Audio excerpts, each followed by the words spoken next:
Check. నేను night మనం stay చేసింది ఇక్కడే బ్రో, సెకండ్ ఫ్లోర్లో హార్డ్వేర్ షాప్ మీద రూము.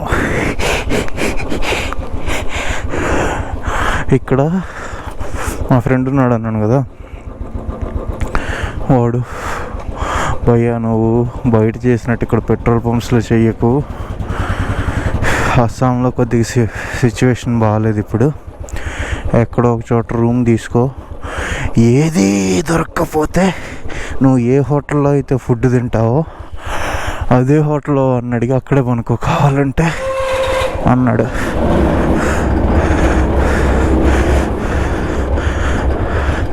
సో ఇటు సైడ్ ఉన్న హోటల్లో నిన్న ఫుడ్ తిన్నాం అన్నమాట మనం.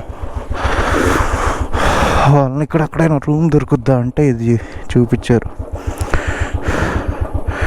కొద్దిగా ప్రైస్ ఎక్కువే, వాడు ఇచ్చిన దానికి 1000 రూపాయలు తీసుకున్నాడు, అది కొంచెం ఎక్కువ, బట్ ఇట్స్ ఓకే.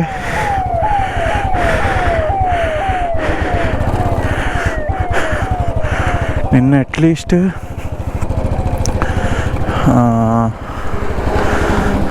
దీన్ని ఏమంటారు,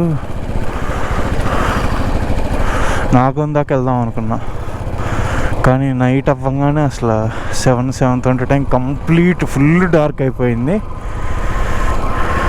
అసలు ఈ హెడ్లైట్, మన హెడ్లైట్ గురించి తెలిసిందే కదా, కంపెనీ స్టాక్ హెడ్లైట్స్ గురించి, సైడ్ ఎల్ఈడి లైట్లు వేసినా సరే అంతే ఉంది. అందుకని ఆగిపోయాను.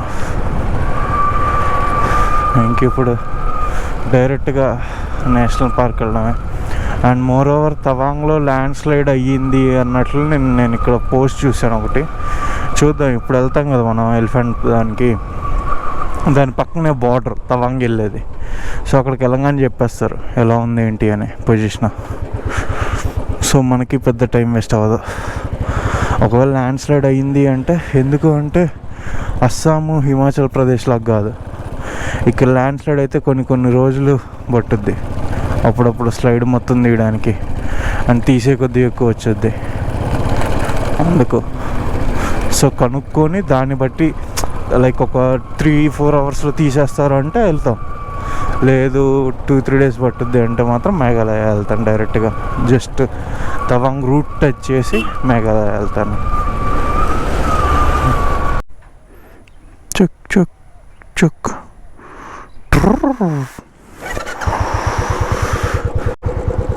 వచ్చాం భయ్యా కాజిర్గంగా.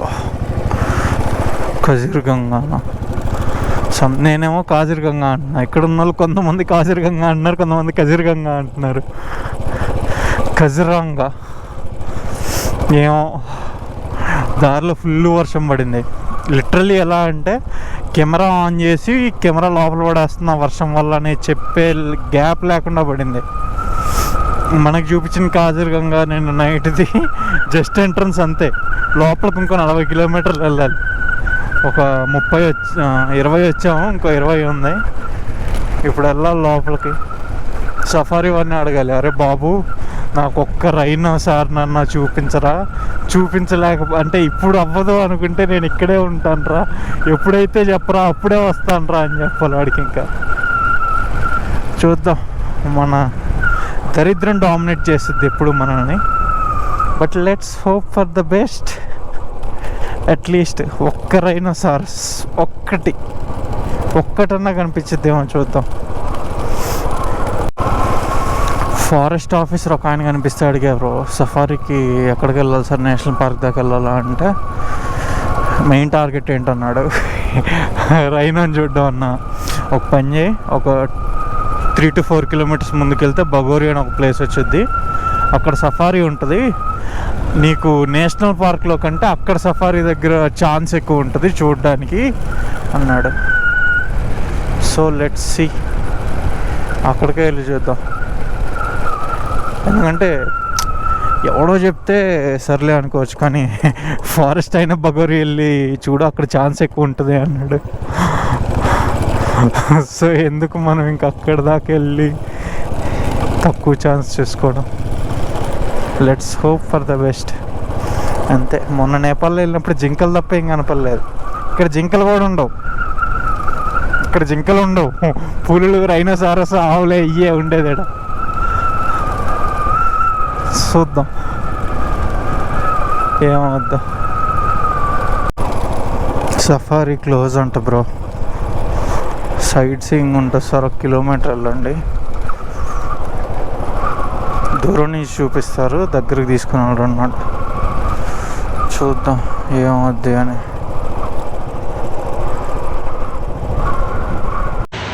మన దరిద్రం ఎంత దరిద్రంగా ఉంటుందో చూడు బ్రో. 3000 అన్నాడు సైట్ సీయింగ్, 1500 అన్నాడు, 2500 అన్నాడు, 1750 అన్నాడు, 2000కి వచ్చి ఆగాడు. మళ్ళీ ఉంది సార్, మీరు ముగ్గురు వచ్చినా నేను 2000 తీసుకుంటాను సార్, 2000 కంటే తక్కువ తీసుకోకూడదు సార్, యూనియన్ రేట్ సార్ అన్నాడు.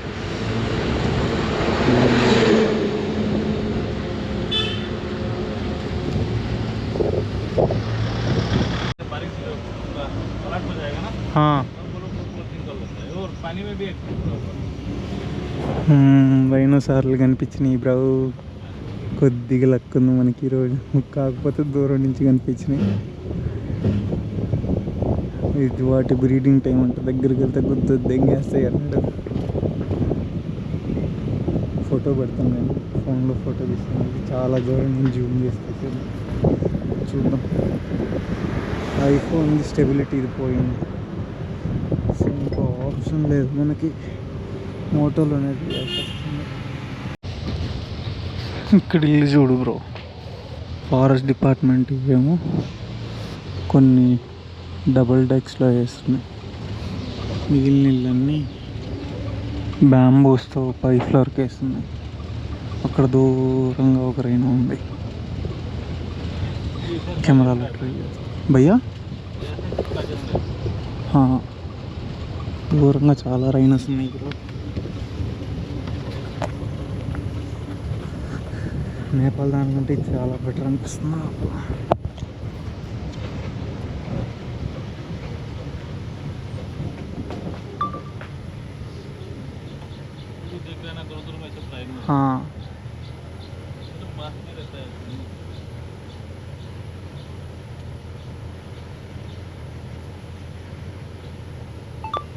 దూరం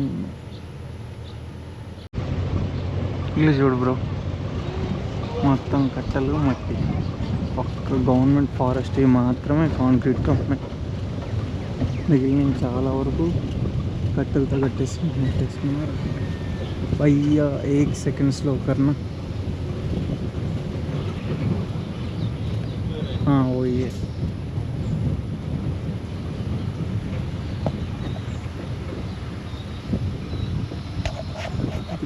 రైనా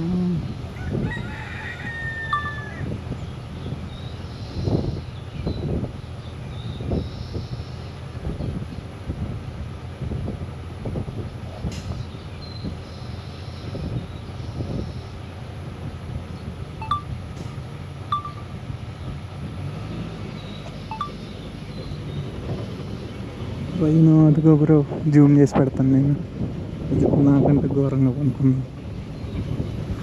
పైన కొంగెక్కి కరుస్తున్నది, దానికి సోయలేదు.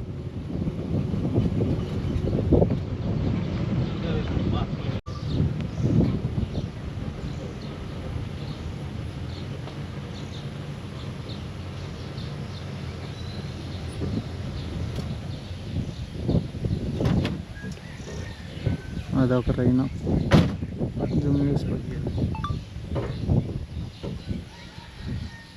अंदर में खुला रहता है जब सफारी, तो आपका ऐसे 1-1.5 राइनो आपको देखने मिलता है, इतना पास में मिल जाता राइनो।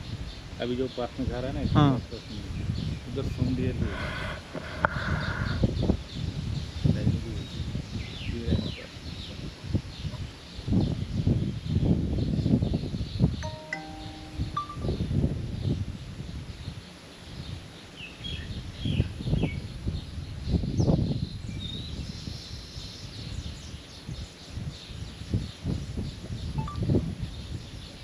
Rhino rhino. ఈ జీప్ అంత ఉందో బ్రో, లిటరల్లీ అమ్మ గుద్దితే పీస్ అవుతావు.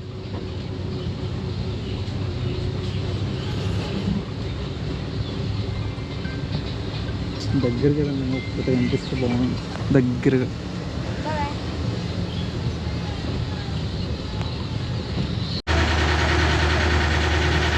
ఇక్కడ కూడా మనలాగే ఒడ్లు ఆడిస్తున్నారు. ప్యాడీకి అదే ఆ వరి నుంచి ఒడ్లు వేరు చేస్తున్నారు. కాబట్టి మన దగ్గర డైరెక్ట్ మిషన్ మొత్తం వస్తుంది, రెండు సపరేట్ చేసేస్తుంది. ఇక్కడ ఛాన్స్ లేదు, ఎక్కువ బుర్ర పొలంలో, అందువల్ల.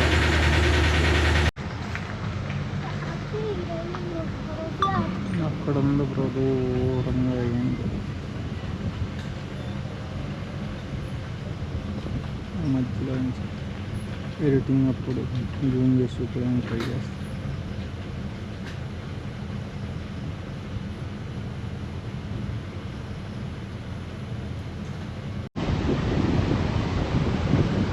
బాగుంది బ్రో, ఇదేదో వాటర్ వెళ్ళి పక్కల మందు కొట్టేచ్చేస్తాను.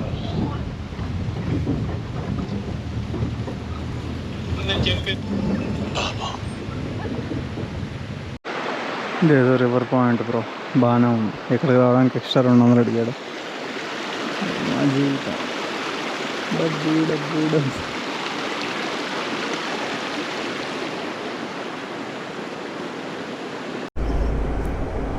Check check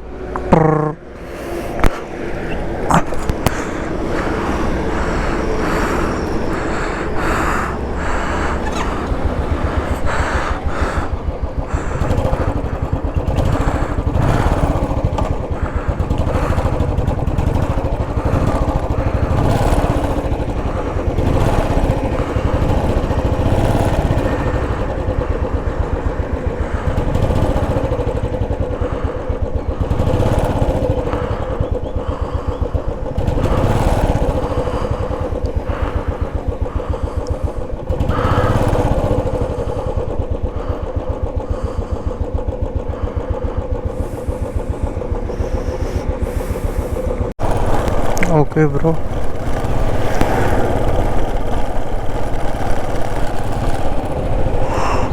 Now we will go to Impal.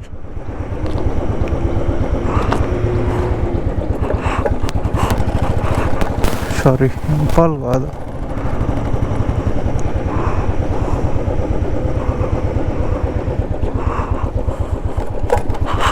Kohima, నాగాలాండ్కి.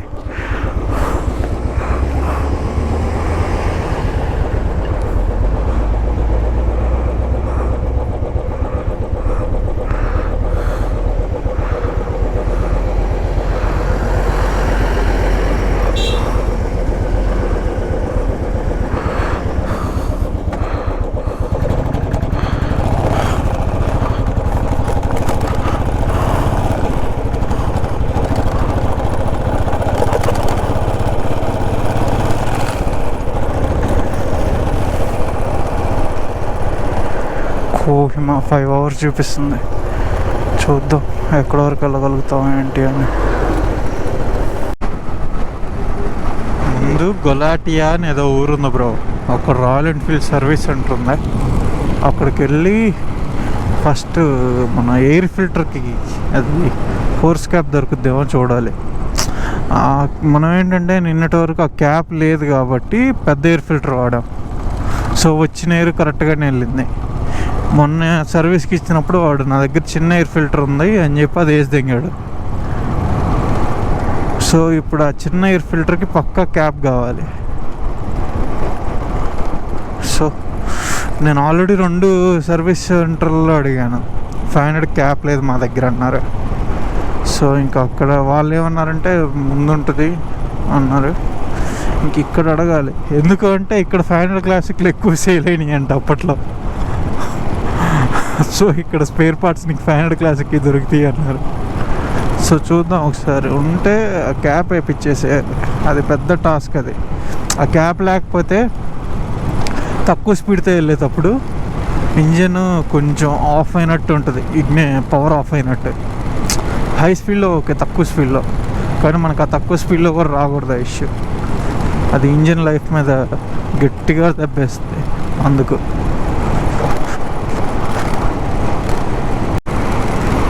మనకైతే ఎయిర్ ఫిల్టర్ క్యాప్ దొరకలేదు భయ్యా. ఇక్కడే ఒక షోరూమ్కి వెళ్ళాము అండ్ పక్కన రైడర్స్ కార్నర్స్ అని 2-3 షాపులు ఉంటే అన్నిటికి వెళ్ళాం. వాళ్ళు చెప్పింది ఏంటంటే ఆ క్యాప్ చాలా కష్టం, అంటే యూజువల్గా ఎవరు స్టాక్లో అసలు సగం మందికి ఆ క్యాప్ ఉందని తెలియదు బ్రో. అంటే ఆ ఎయిర్ ఫిల్టర్ మధ్యలో ఆ క్యాప్ వచ్చుద్ది అనేది ఎవడు పట్టించుకోడు, బండి తీసుకున్నాడు కూడా పట్టించుకోడు. అక్కడ ఒక క్యాప్ ఉందనేది కూడా ఎవడికి తెలియదు. నువ్వు అడుగుతున్నావు క్యాప్ని. యూజువల్గా ఎవరు స్టాక్ తెప్పించుకోరు, బండి కొన్నప్పుడు బండితో పాటు రావాల్సిందే. నేను ఇప్పుడు ఆర్డర్ పెట్టినా వచ్చుద్ది రాదు అనే నమ్మకం లేదు. ఎందుకంటే ఆ క్యాప్ ఎంత ఉంటుంది చెప్పు, మహా అయితే 150 రూపాయలు 200 ఉంటుంది మ్యాక్సిమము. ఓన్లీ ఒక పీసు 2 పీసులు స్టాకులు పెడితే పంపిరు కదా, మా వాళ్ళు ఒప్పుకోరు. అదేం కాదు నడిపే అన్నాడు. అండ్ ఆల్సో బండి మార్నింగ్ నుంచి కొంచెం జర్క్ వస్తుంది. నాకు అది అర్థమైపోయింది, జర్క్ వచ్చి ఇదిగో ఇలా జర్క్ వచ్చినప్పుడు నాకు అర్థమైపోయింది ఇది పెట్రోల్ ఎఫెక్ట్ అని. నేను ఆయన దగ్గరికి వెళ్ళి ఏం చేయాలన్నా అంటే, మనం ఏమీ చేయలేము, గవర్నమెంట్ E20 అని అందరు గుర్తులో పెడుతుంది. లిటరల్లీ పాస్ట్ 10-15 డేస్ నుంచి అరౌండ్ 26 బైక్స్ కంప్లైంట్ వచ్చినాయి అంట వాళ్ళకి. అండ్ దాంట్లో కొన్ని bikes E20 compatible. E20 compatible బైక్స్లో E20 పెట్రోల్ వాడడం వల్ల కిందున్న ఫ్యూయల్ ట్యాంక్ సేమ్ ఇలా, ఇన్ ద సెన్స్ బండి ఇలానే జర్కులు వస్తుంది అని చెప్పి తీసుకొని వచ్చి మొత్తం క్లీన్ చేయించుకొని వెళ్ళారంట. మరి నా పొజిషన్ ఏంటన్నా అంటే, నీది ఎన్ని రోజుల నుంచి వస్తుందంటే ఈరోజు పొద్దున్నుంచే స్టార్ట్ అయిందన్న. ఓ అన్న వాళ్ళు ఎప్పటి నుంచో వస్తుంది, 4 రోజుల నుంచి వస్తుందని చెప్పి వచ్చారు. నీకేం కాదు, ఇంకా టైం ఉంది, నువ్వు రిటర్న్ ఇంటికి వెళ్ళిన తర్వాత నీ అంటే ఎక్కడైతే రిపేర్కి ఇస్తావు యూజువల్గా సర్వీస్ సెంటర్లో ఇస్తే సర్వీస్ సెంటర్లో, బయట ఇస్తే బయట, కంప్లీట్గా పెట్రోల్ ట్యాంకు, కార్బొరేటర్ బర్నింగ్, అక్కడ బర్నింగ్ దగ్గర ఒక ఉంటుంది, బర్నింగ్ కాయిల్ దగ్గర మొత్తం క్లీన్ చేయించుకో, అయిపోద్ది, సెట్ అయిపోద్ది అన్నాడు. మరి ఇంజన్కి ఏం ప్రాబ్లం లేదన్న అంటే ఏమవుతుంది వెళ్ళు అన్నాడు. నితిన్ గడ్కరీ లిటరల్లీ నేపాల్కి భూటాన్కి పెట్రోల్ సప్లై చేసేది ఇండియా. ఇండియాలో ఎంత ప్రైస్ ఉందో సేమ్ ప్రైస్ ఇప్పుడు భూటాన్లో నడుస్తుంది, 109 రూపాయలు. కానీ అక్కడ E20 లేదు. నేపాల్లో 128 రూపాయలు నుంచి 135 రూపాయల మధ్యలో, స్టేట్ని బట్టి ప్రైస్ మారుతుంది కొంచెం. కానీ అక్కడ E20 పెట్రోల్ లేదు. నువ్వు 10 రూపాయలు పెంచుకోరా, 15 రూపాయలు పెంచుకో పెట్రోల్ మీద, లేదంటే మాకు ఆప్షన్ ఇవ్వు, ప్యూర్ పెట్రోల్ అయితే ఇంత, E20 ఇంత, E85 ఇంత అని. అన్నిటికీ నువ్వు E20 పట్టించుకోవాల్సిందే అంటే, ఇప్పుడు E20 కంపాటబుల్ కాదు అసలు ఇండియాలో ఉన్న 70% వెహికల్స్. ఏం చేస్తావు? రేపు ఇప్పుడు ఏమన్నా రిపేర్లు వచ్చినాయి, అన్నిటికీ ఒకేసారి వచ్చినాయి, తిరిగి అప్పుడు అన్ని స్పేర్ పార్ట్స్ అసలు దొరుకుతున్నాయి ఇప్పుడు మార్కెట్లో. నా బండికే సగం స్పేర్లు దొరకవు బయట. నేను ఎప్పుడు ఒకటి దగ్గర ఎందుకు చేస్తా అంటే, అన్న దగ్గర స్పేర్ పార్ట్లు దొరుకుతాయి నాకు. బెంగళూరులో నా బండికి షోరూంలో చైన్స్ పాకెట్ దొరకలేదు.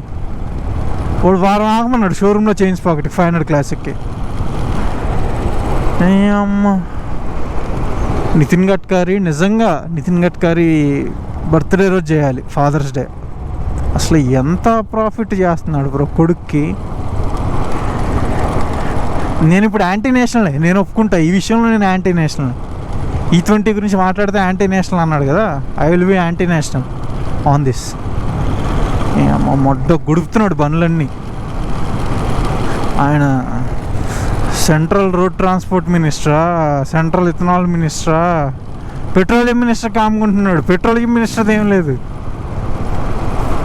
ఏం చేయలేం. We are under deep slavery.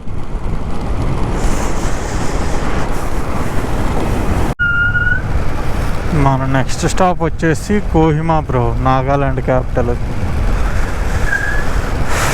వర్షం పడుతుంది, లైట్గా చినుకులు. వర్షం పడితే మాత్రం కెమెరా తీసి లోపల వేస్తాను, లేదంటే కెమెరా ఇలానే తీసుకోవడంలో. కోహిమా మనం 6:37 మధ్యలో వెళ్ళిపోతాం. మధ్యలో పెట్రోల్ పట్టించుకోవాలి ఒక 10 నిమిషాలు అంతే. స్పీడ్గా వెళ్ళిపోతాం కోహిమాకి. రోడ్డు అంతా మ్యాక్సిమం ఇలానే ఇచ్చాడు, అందుకు ఒక 110-120 కిలోమీటర్స్ ఉంటుంది. కరెక్ట్గా వెళ్తే 1.5 hour 2 hours వెళ్ళొచ్చు, మ్యాక్సిమం 2.5 hours. మనం వెళ్ళాలనుకుంటే 2 అవర్స్లోనే వెళ్ళొచ్చు.